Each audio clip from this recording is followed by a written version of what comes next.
myths of revolution than with understanding why revolutions occur and how they evolve. Revolutions erupting in unexpected places, in Iran and Nicaragua in 1979, in the Soviet Union and Eastern Europe in 1989 to 1991, and across the Arab world in 2011, have not only come as shocks to rulers, but have unsettled the international order.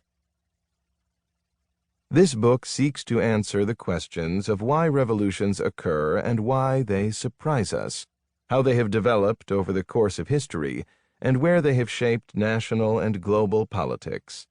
But first, we need to have a clear idea of precisely what a revolution is and how revolutions differ from other kinds of disorders and social change. Defining revolution.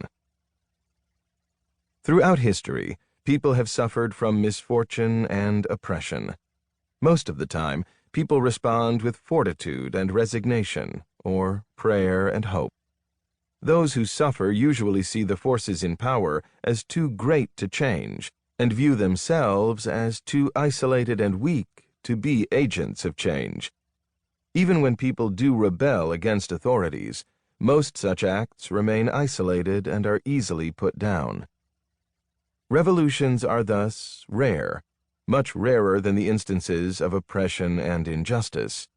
They arise only when rulers become weak and isolated, when elites begin to attack the government rather than defend it, and when people believe themselves to be part of a numerous, united, and righteous group that can act together to create change. Scholars of politics and history have defined revolution in different ways. Most agree that revolutions involve a forcible change in government, mass participation, and a change in institutions. But some have argued that revolutions must be relatively sudden, others that they entail violence. Some insist that revolutions involve class-based struggles of the poor against the rich, or the common against the privileged.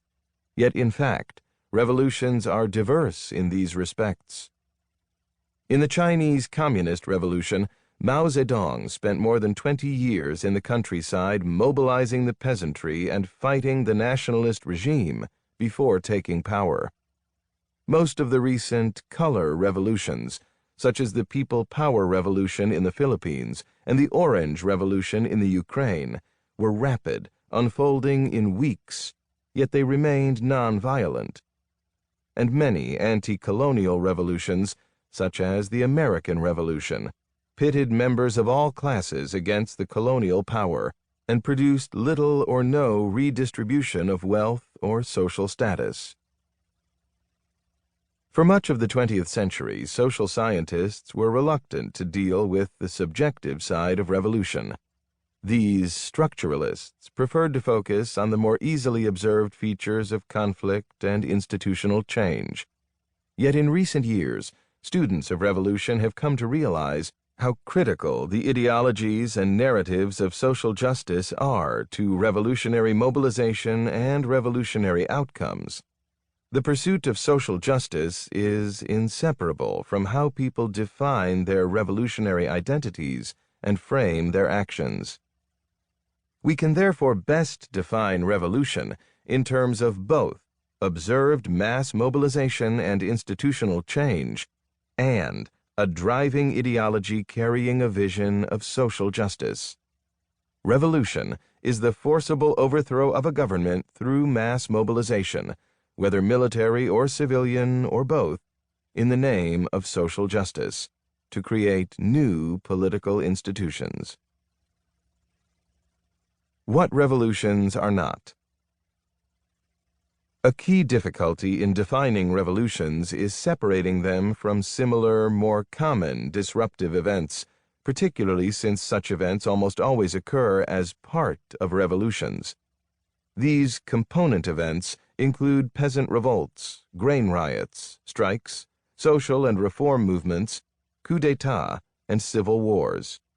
All of these have their own causes and outcomes, but only under certain conditions do they lead to revolutions. Peasant revolts are uprisings of rural villages. They sometimes aim at